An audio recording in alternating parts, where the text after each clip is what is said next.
Hi, I'm Stephanie Cook. I'm a licensed clinical social worker and couples therapist and owner of Counseling ATL, a private counseling practice here in Atlanta, Georgia. Today, I'd like to talk about the basics of how to be a great listener, which is essential for any great romantic relationship or relationships in general. So let's start out with the basics. Building love and trust involves really listening to your partner, which is not as easy as it sounds. Believe me, I know.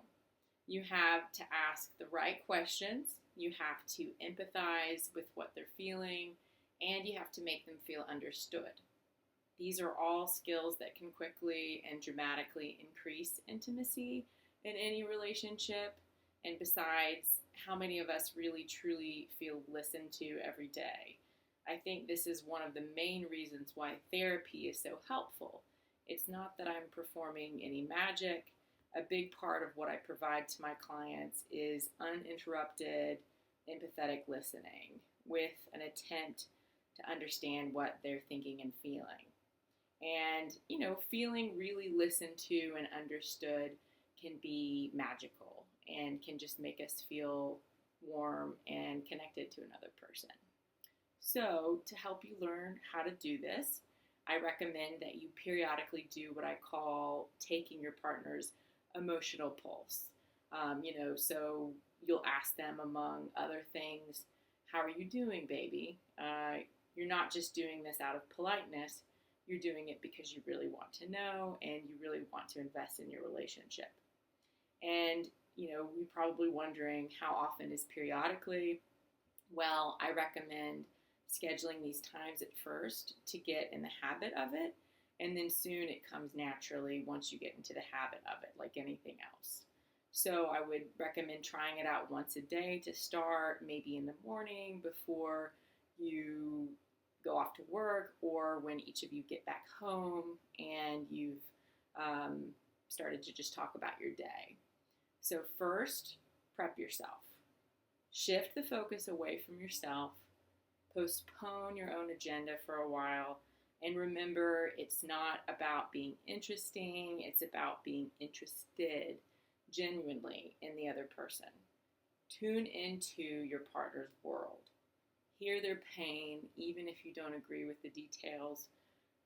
Try to see your partner's world from his or her perspective, not your own. Put yourself in their shoes, so to speak. And, one way to think about it is to pretend that you're a scientist studying this other creature.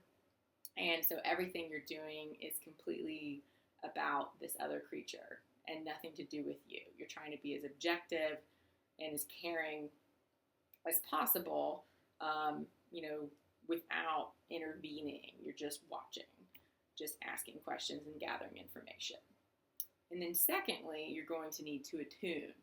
That means it's your job as a listener to be present with your partner. So whatever you do, don't minimize your partner's feelings. For example, don't say, you're just feeling sad. And when you listen, don't take responsibility for your partner's feelings. If they're sad, let them be sad. If they're angry, let them be angry.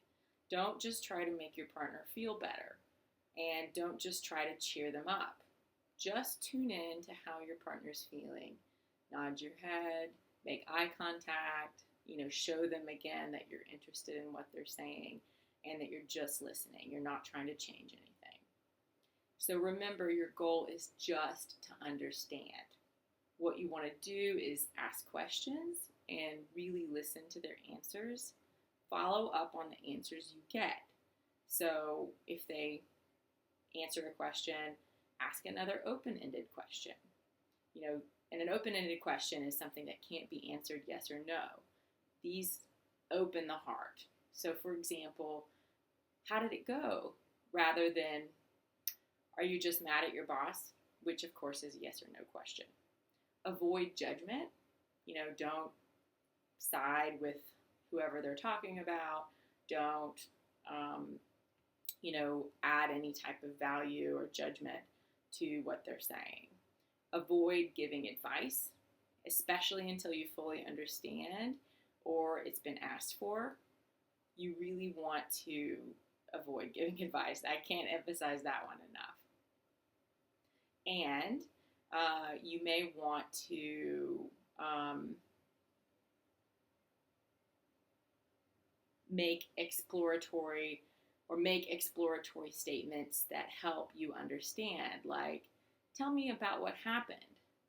You want to communicate respect, communicate understanding and empathy, breathe again, self-soothe. Make sure that if you're starting to have an emotional reaction, that you're taking care of yourself so that you can just be present.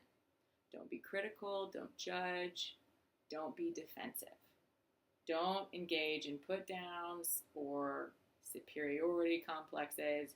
Those will all shut your partner down and make them defensive, understandably. None of us like to be judged when we're just trying to be heard. So third is that you want to reflect back what you hear. A big part of listening is witnessing, and that means that you listen so your partner doesn't feel so alone. A powerful way to witness is to just be there for your partner and to repeat back in your own words what you've heard them saying, and then communicate validation. So you can say something like, I hear what you're saying, fill in the blank with your own words, summarizing what they've just said. And it makes sense to me why you would feel that way, because, again, fill in the blank with your own words. You're saying this makes sense. Of course you're feeling sad, honey. Of course you're feeling angry. For example, you might witness your partner's sadness by saying something like, I hear you saying that it gets worse at night and that you really miss the times we used to go out to eat and get a movie. I do understand that. I miss those times too.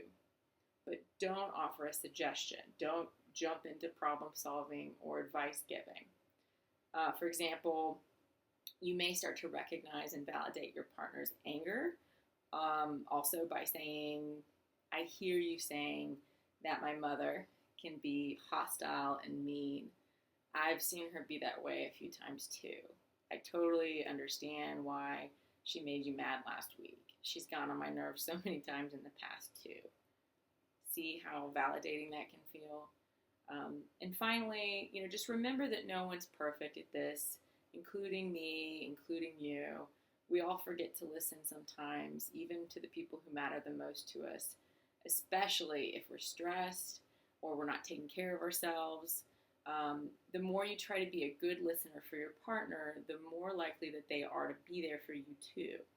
Being heard and listened to without being given advice and without being judged goes a long way in making us feel connected to another person. So, in conclusion, I hope that this has been helpful and that you will consider trying these tips in your own relationship.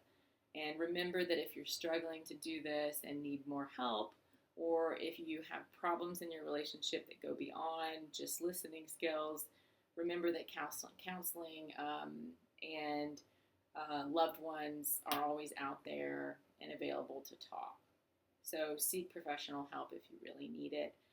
But if you don't feel like you're at that level, you don't feel like you need professional help, try talking to a friend or a loved one. Thanks so much, and I hope this has been helpful.